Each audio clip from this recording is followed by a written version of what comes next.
자, 그런데 또 한 가지 논란이 불거지고 있는 게 한 번 얘기가 나왔던 겁니다. 그런데 송민순 전 외교부 장관의 회고록 논란이 새로운 국면으로 불거지고 있는데 이것도 한번 좀 짚어보고 가도록 하죠. 송민순 전 장관이 다시 한번 또 얘기한 게 있죠. 한번 좀 보시고 우리 패널들과 함께 얘기 나누겠습니다. 문재인 후보가 제 책이 근본적으로 오류다, 틀렸다. 그래서 내가 책을 쓴 사람으로서 그렇지 않다는 사실관계 기초에서 썼다는 것을 저는 밝힐 필요가 있어서 그렇습니다. 지금 와서는 사실관계를 다 호도를 하고 부인을 하기 때문에 진실성에 관한 문제라고 봅니다. 그래서 이 문제는 어떤 색깔이나 정치 이념으로 보지 말고 판단력과 진실성에 관한 두 가지 측면에서 봐주세요. 저는 이 사건을 지난번 대선 때 있었던 NLL 조작 부품 공작 사건 제2의 그 NLL 사건이라고 규정을 합니다. 그런 저는 비열한 새로운 색깔론 부품 공작이라고 그렇게 봅니다. 결코 자시하지 않을 것이다 라는 말씀을 드립니다. 예, 있을 수가 없어요. 예. 아니, 내가 그럼 그걸 안 하는데 물어봐보고 어디 있을? 대통령이 주재했다 그런 대통령 주재 회의에 내가 참석한 사실이 없고, 만약 대통령 주재 회의가 있었다면 거기서 결론이 맺어졌겠죠. 그리고 나도 그 기권하자는 쪽으로 의견을 제시를 했죠. 의견은 있었죠. 예. 송민수 장관을 국가기밀 누설죄로 고발을 해야 됩니다. 그리고 또 113조가 외교기밀 누설도 있어요. 이거는 대통령 회담에 배석해가지고 그래서 거기서 한 메모를 그대로 공개를 했으니까 이거는 그 비밀입니다. 거기다가 메모는 그게 기밀 문서입니다. 국가 기밀 문서입니다. 자기가 가지면 안 됩니다. 이거 남겨두고 떠나야 됩니다.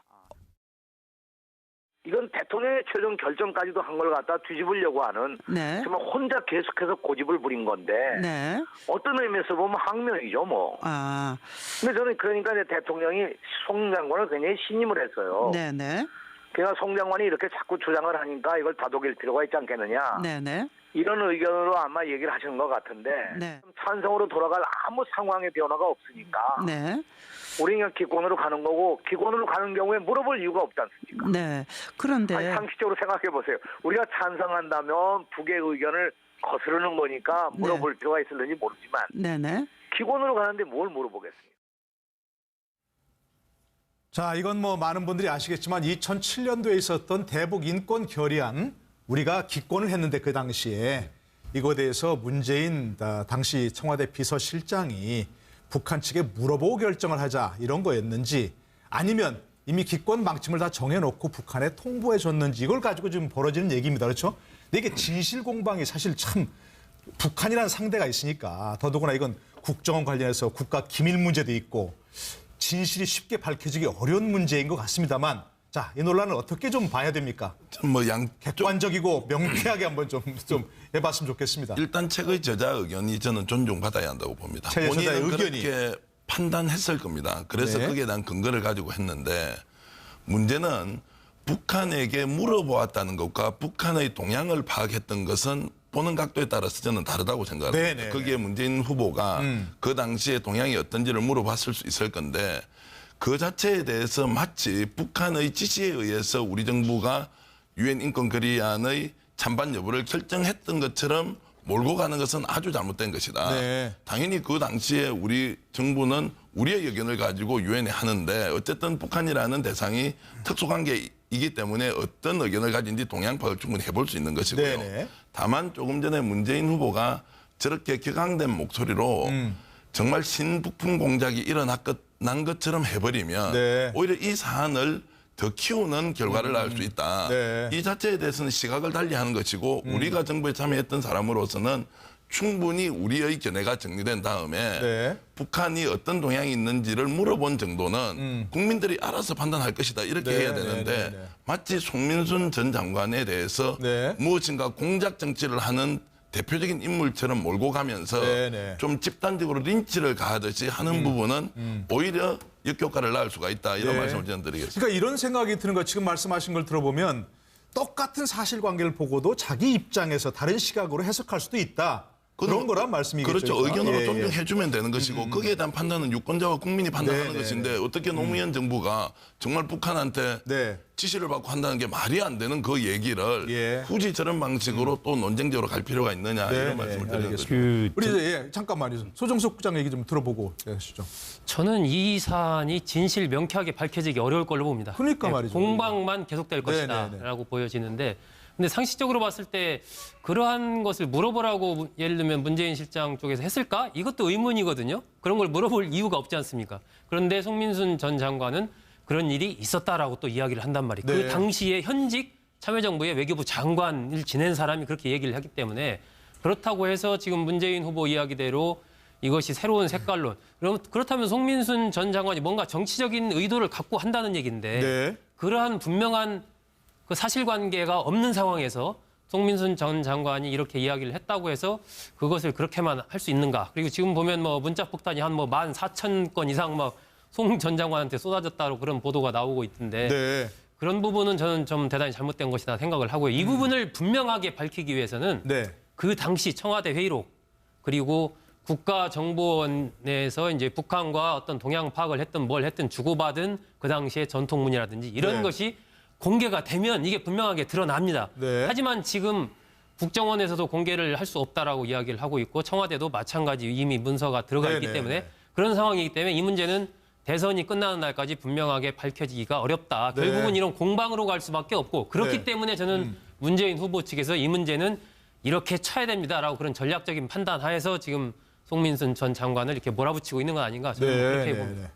자, 이게 정말 아까 좀 다들 말씀하셨지만 이게 뭔가 좀 정말로 확 뒤집어 놓고 보여주듯이 진실이 드러나기 어려운 문제란 말입니다. 그러니까 이 공방으로 갈 수밖에 없는데 어떻게 판단해야 되나요? 이게 사실 송민순 장관이 인터뷰를 하면서 메모를 그 공개를 하면서 그 국정원 동향 보고서 아닙니까? 네.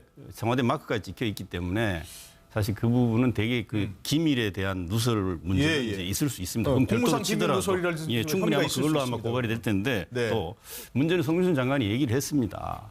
그 문재인 후보를 공격할 의도가 없다. 정치적으로 이용되지 않기를 바란다라고 단언했어요. 그런데 문제는 이 대선이라는 국면이 예민한 시점입니다. 20여일 앞두고 저게 나왔는데 어떤 파장을 일으킬 건지를 송민순 장관이 몰랐다고 하기에는 제가 보기에는 글쎄 말입니다. 그분이 네네. 국회의원도 하신 분이에요. 지금 뭐 국민의당 상임선대위원장으로 계신 손학규 위원장님이 민주당 대표로 계실 때 2008년입니다. 제 기억으로는 네. 비례대표 국회의원을 하셨습니다. 그런데 그런 게 아마 이게 파장이 어떨 것인지를 아시면서 네. 그리고 또 기밀 유출이라는 문제가 될 거를 알면서 저렇게 하는 이유를 저는 잘 모르겠고요. 네. 그 두 번째는 이 문제를 우리가 바라봄에 있어서 사실은 저 굉장히 중요한 부분이 참여정부 5년 동안 북한 인권 문제라고 하는 결의안 문제가 매년 제기됐어요. 네. 근데 2003년은 우리가 되돌아보면 불참을 했고 2004년에 기권하고 2005년에 기권하고 네. 2006년에 찬성하고 2007년에 기권했습니다. 네네네. 근데 그 당시 참여정부의 통일부는 일관되게 기권을 강조했습니다. 네. 2006년은 다 왜 찬성을 했느냐? 그때는 북핵 실험이 있고 남북관계 극도로 악화되어 있을 때는 그렇습니다. 예. 찬성이었고 나머지는 항상 기권을 해왔어요. 네네. 근데 굳이 북한한테 물어볼 이유를 모르겠어요. 네. 아까 소정석 국장 말씀처럼 그 해만 기권한 게 아니다. 그런 그렇죠. 말씀이죠. 항상 그 기조가 그랬는데 뭐 새삼스럽게 이걸 굳이 북한한테 물어보면 북한 답이 뻔한데 그걸 물어본다는 게 정말 도저히 이해가 안 되고 네. 더군다나 문재인 당시 비서실장이 이 안보정책조정회의 주재자가 아닙니다. 네네. 엄연히 백종천 안보실장이 주재했고 또 거기다가 문재인 그 비서실장이 이걸 주재하고 결정할 권한도 없고 네. 그리고 그 당시 2007년 11월 16일 날 북한에 물어보기 전에 결정했다고 주장을 하고 그걸 뒷받침할 증거가 있다고 얘기하니까 네. 그 점도 이후에 지켜봐야 될 문제고 가장 중요한 것은 오늘 아침 그 송민순 전 장관이 인터뷰한 내용 중에 그 중앙일보인가요? 그 신문에 예. 그런 기사가 나옵니다. 그러니까 본인이 외무부 장관으로 있는 본인 외교부가 네. 유엔 대표부에서 북한 측을 만나서 네. 동향을 파악을 해요. 네. 구체적으로 북한은 어떤 입장인지에 대해서 파악을 했다는 걸 본인 입으로 밝히지 않습니까? 네.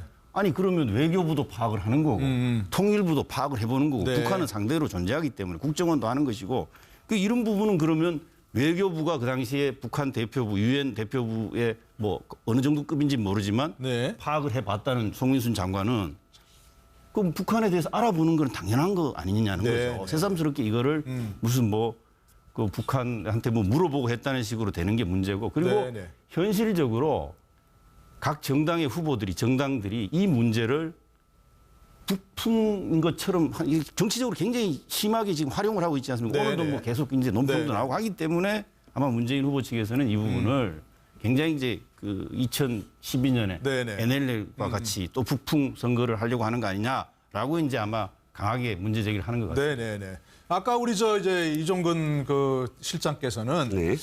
과거와 달리 이번에도 네. 그렇게 안보 문제가 막 큰 영향을 미치지 못할 것 같다. 색깔론으로 이렇게 색깔론으로 그 했다면 일이 예. 확장된다기보다는 그러셨는데. 다른 어떤 부분이 있을 것이다라고 제가 말씀을 드렸는데 네네. 바로 이 부분입니다. 일단 아까 소 국장께서 문재인 후보의 대답이 적절치 못했다라고 네. 이제 한 부분이 여기서도 저는 적용이 된다고 봐요. 네. 자, 제가 몇 가지만 좀 이렇게 요약을 해보겠습니다. 네. 문재인 후보가 뭐라고 했느냐? 2차 토론에부터 이제 얘기를 하면 2차 토론 때 이렇게 얘기해요.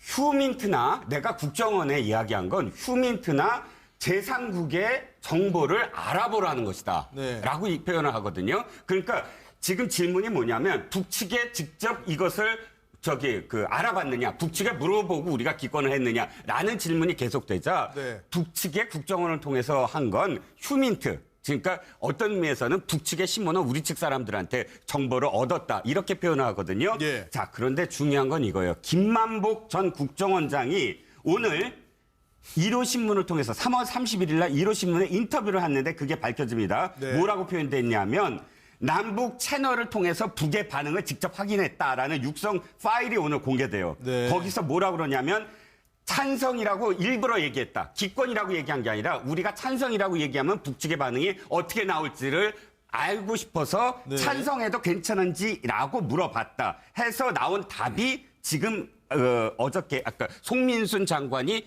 이 청와대 마크가 찍혀 있는 네. 그 문서, 그 답이다라는 거예요. 네, 네. 그러니까 지금 문재인 후보와의 차이가 뭐냐면 김만복 전 국장도 시인을 했어요. 북측에 직접 물어봤다. 네. 북측의 정부에 물어봤다. 그런데 이 차이는 있죠. 지금까지는 기권해도 좋은지 물어봤다. 이런 식으로 지금 얘기가 됐는데 거꾸로 우리가 일부러 찬성해도 괜찮은지 물어봤다라고 김만복 전 국정원장이 네. 표현을 합니다. 네. 그러니까 이거는 지금 제가 뭘 말씀드리냐면 색깔론 이전에 네. 지금 문재인 후보가 이 사안과 관련해서 얼만큼 정확하게 알고 있느냐는 네, 거예요. 네, 네. 모른다고 처음엔 얘기했다가 나중에 말을 바꿔서 기억이 안 난다고 기억이 안 난다고 예. 했다가 사람들 얘기를 다 종합해봤더니 이렇다라고 얘기했다가 지금은 휴민트다라고 얘기했다가 자리에 참석한 당사자인 김만복 전 국정원장은 정반대 얘기를 오늘 지금 육성 파일로 지금 공개가 네, 됐거든요. 이 부분 관련해서는 문재인 후보가 다시 정확하게 해명을 해야 되는 문제입니다. 예. 알겠습니다. 그럼 이 문제는 다시는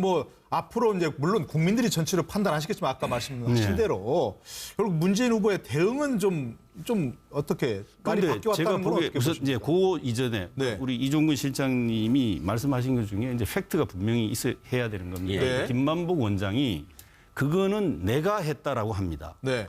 그러니까 지금 문제가 되는 건 대선 후보 문재인 후보가 했느냐가 사실 중요한 쟁점 중에 하나 아닙니까? 문재인 후보가 지시를 했거나 그건 아니잖아요. 그렇게 하라 김만복 했던 원장이 말한 것 것입니다. 중에서 자르면 안 됩니다. 네. 그렇게 찬성의 입장을 전달했든 뭘 했든 김만복 원장이 내가 했다고 말한 거를 그거는 빠뜨리면 안 되고. 국정 그건 원장이 팩트입니다. 스스로 한 거다. 그러니까 그 팩트는 그런데요, 하고 중요한 그다음에 두 번째 네. 그러니까 이 부분을 물어보고 할 이유가 없는 부분을 지금 물어봤다고 주장하니까 네. 그 문재인 후보 쪽에서는 그러지 않습니까? 그 당시에 11월 15일이 회의가 있었고 네. 11월 16일 회의가 있었고 11월 18일 회의가 있었습니다. 참고로 그 당시에 유엔의 표결은 그 미국 현지 시각으로 11월 20일 날 하게 됩니다. 네. 그러니까 우리 시각으로 11월 21일이죠. 그런데 회의를 11월 15일 날 할 때는 두로 나눠져 있었습니다. 네, 네, 네. 그러니까 송민순 장관만 찬성을 얘기했던 거고요. 그런데 네. 16일 날 대통령이 주재하는 회의에서 기권으로 결정이 났다는 겁니다. 네. 그 후는 송민순 장관을 존중해서 노무현 대통령이 굉장히 그 부분이 찬성 입장을 네. 좀 이렇게 배려하고 다독거리는 과정이었다라고 알겠습니다. 이게 얘기를 하지 않습니까? 예.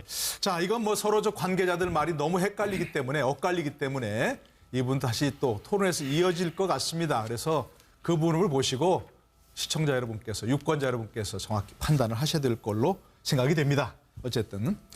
예, 그런데 또 한 가지 이제 뭐 큰 이슈는 아니었습니다만 이 안보 관련해서 나온 게 안철수 후보에 대한 검증, 햇볕 정책에 대해서 어떻게 할 것인가 하는 얘기가 나왔었죠. 그분은 이제 손영 국장께서 보시고 어떻습니까? 안철수 후보가 공도 있고 과도 있다.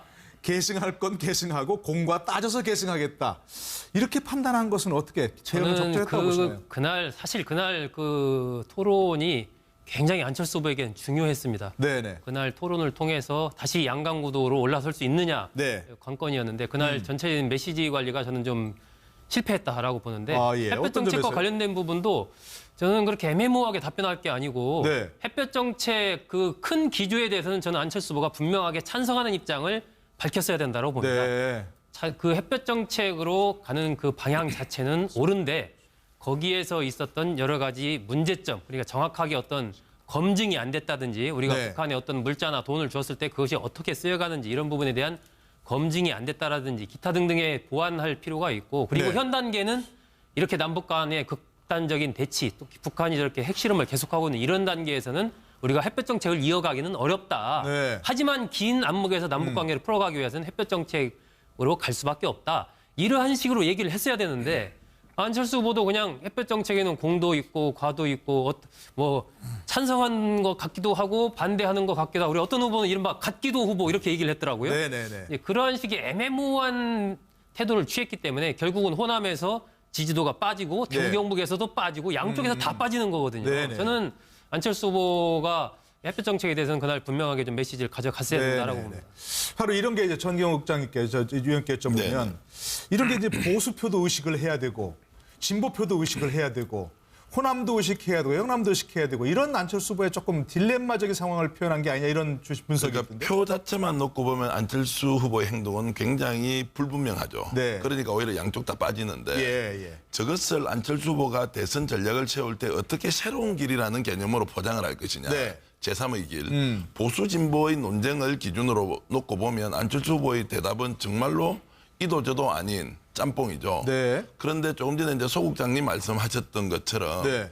햇볕 정책을 기본 노선은 개선하되 거기에서 문제점이 있었던 것에 대해서는 개선을 하겠다고 하는 것은 원래 안철수 후보가 가지고 있는 자신의 가치와 철학에 가장 부합할 것입니다. 네. 그러나 지금 현재 국면은 그것을 직접 하기에는 북한이 너무나도 공세적이고 또 반인륜적으로 하고 있는 저런 것 때문에 우리는 일단 예. 북한을 설득해 보겠다. 이렇게 노선을 견지하면서 예. 거기에 덧붙여서 이것은 과거의 북한을 퍼주기냐 아니냐라고 하는 개념이 아니라 안철수가 내세우는 새로운 길의 남북관계 해법은 바로 이것이다.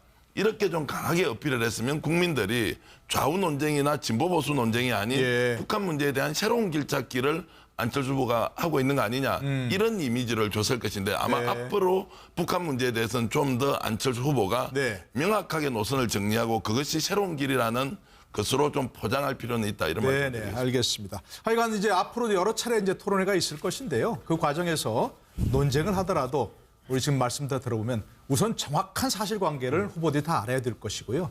그에 또 관련해서 앞으로 생산적으로 이 문제를 어떻게 풀어갈 것인가 남북관계도 그런 쪽으로 좀 해줬으면 좋겠다 이런 생각이고요.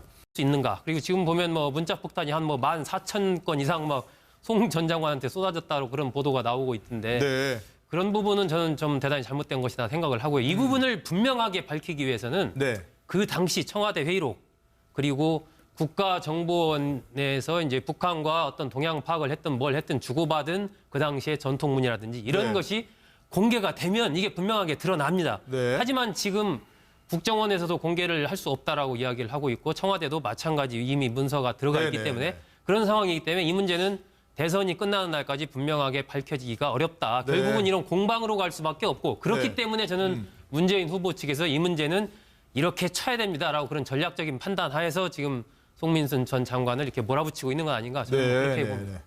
자, 이게 지금 아까 좀 다들 말씀하셨지만 이게 뭔가 좀 정말로 확 뒤집어 놓고 보여주듯이 진실이 드러나기 어려운 문제란 말입니다. 그러니까 이 공방으로 갈 수밖에 없는데 어떻게 판단해야 되나요? 이게 사실 송민순 장관이 인터뷰를 하면서 메모를 그 공개를 하면서 그 국정원 동향 보고서 아닙니까? 네.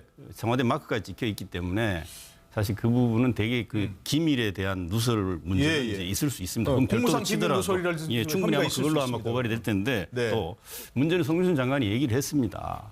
그 문재인 후보를 공격할 의도가 없다. 정치적으로 이용되지 않기를 바란다라고 단언했어요. 그런데 문제는 이 대선이라는 다음에 네. 북한이 어떤 동향이 있는지를 물어본 정도는 국민들이 알아서 판단할 것이다 이렇게 네, 해야 되는데 네. 마치 송민순 전 장관에 대해서 네. 무엇인가 공작 정치를 하는 대표적인 인물처럼 몰고 가면서 네. 좀 집단적으로 린치를 가하듯이 하는 부분은 오히려 역효과를 낳을 수가 있다 이런 네. 말씀을 저는 드리겠습니다. 그러니까 이런 생각이 드는 거 지금 말씀하신 걸 들어보면 똑같은 사실관계를 보고도 자기 입장에서 다른 시각으로 해석할 수도 있다. 그런 거란 말씀이겠죠. 그렇죠. 그러니까. 의견으로 예, 예. 존중해주면 되는 것이고 거기에 대한 판단은 유권자와 국민이 판단하는 네, 것인데 네. 어떻게 노무현 정부가 정말 북한한테 네. 지시를 받고 한다는 게 말이 안 되는 그 얘기를 예. 굳이 저런 방식으로 또 논쟁적으로 갈 필요가 있느냐 네, 이런 말씀을 드리는 알겠습니다. 거죠. 그 우리 이제 잠깐만요. 소정숙 국장 얘기 좀 들어보고 하시죠. 저는 이 사안이 진실 명쾌하게 밝혀지기 어려울 걸로 봅니다. 그러니까 말이죠. 공방만 계속될 네, 것이다라고 보여지는데, 근데 상식적으로 봤을 때 그러한 것을 물어보라고 예를 들면 문재인 실장 쪽에서 했을까? 이것도 의문이거든요. 그런 걸 물어볼 이유가 없지 않습니까? 그런데 송민순 전 장관은 그런 일이 있었다라고 또 이야기를 한단 말이에요. 네. 그 당시에 현직 참여정부의 외교부 장관을 지낸 사람이 그렇게 얘기를 하기 때문에, 그렇다고 해서 지금 문재인 후보 이야기대로 이것이 새로운 색깔론. 그렇다면 송민순 전 장관이 뭔가 정치적인 의도를 갖고 한다는 얘기인데, 네. 그러한 분명한 그 사실관계가 없는 상황에서 송민순 전 장관이 이렇게 이야기를 했다고 해서 그것을 그렇게만 할 수... 북한 측에 물어보고 결정을 하자 이런 거였는지, 아니면 이미 기권 방침을 다 정해놓고 북한에 통보해 줬는지, 이걸 가지고 지금 벌어지는 얘기입니다. 그렇죠?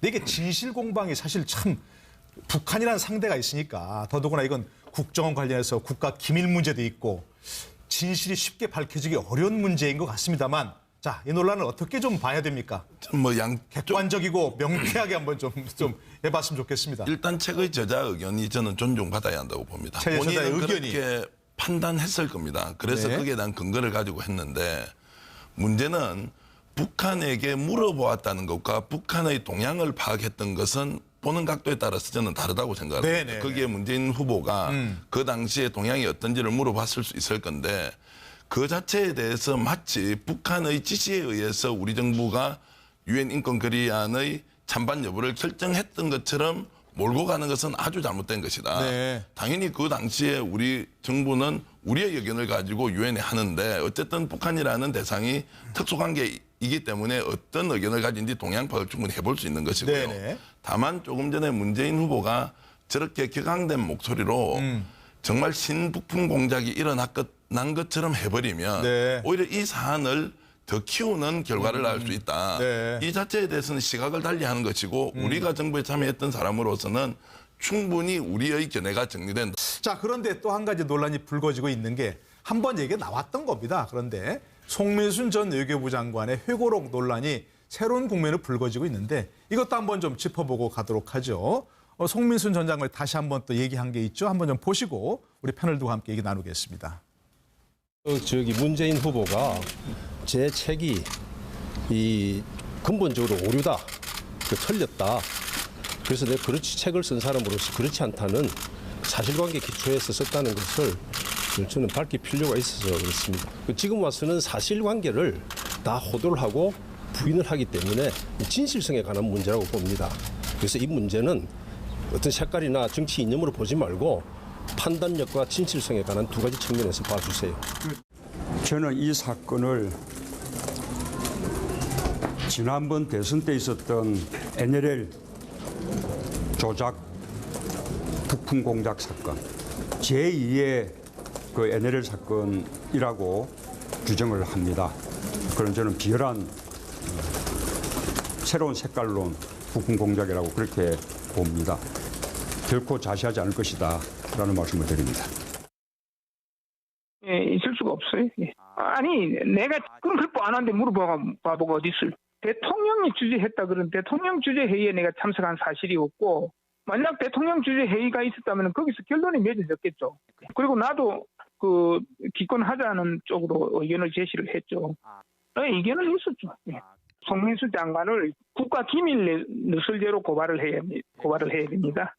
그리고 또 113조가 외교 기밀 누설도 있어요. 이거는 대통령 회담에 배석해가지고 그래서 거기서 한 메모를 그대로 공개를 했으니까 이거는 그 비밀입니다. 거기다가 메모는 그게 기밀 문서입니다. 국가 비밀 문서입니다. 자기가 가지면 안 됩니다. 이거 남겨두고 떠나야 됩니다. 이건 대통령의 최종 결정까지도 한 걸 갖다 뒤집으려고 하는 네. 정말 혼자 계속해서 고집을 부린 건데 네. 어떤 의미에서 보면 항명이죠 뭐. 아. 근데 저는 그러니까 이제 대통령이 송 장관을 굉장히 신임을 했어요. 네네. 그러니까 송 장관이 이렇게 자꾸 주장을 하니까 이걸 다독일 필요가 있지 않겠느냐. 네네. 이런 의견으로 아마 얘기를 하시는 것 같은데 네. 찬성으로 돌아갈 아무 상황의 변화가 없으니까 네. 우리는 그냥 기권으로 가는 거고 기권으로 가는 경우에 물어볼 이유가 없지 않습니까? 네. 그런데 아니, 상식적으로 생각해 보세요. 우리가 찬성한다면 북의 의견을 거스르는 거니까 물어볼 필요가 있을는지 모르지만 네네. 기권으로 가는데 뭘 물어보겠습니까? 자, 이건 뭐 많은 분들이 아시겠지만 2007년도에 있었던 대북 인권 결의안 우리가 기권을 했는데 그 당시에 이거에 대해서 문재인 당시 청와대 비서실장이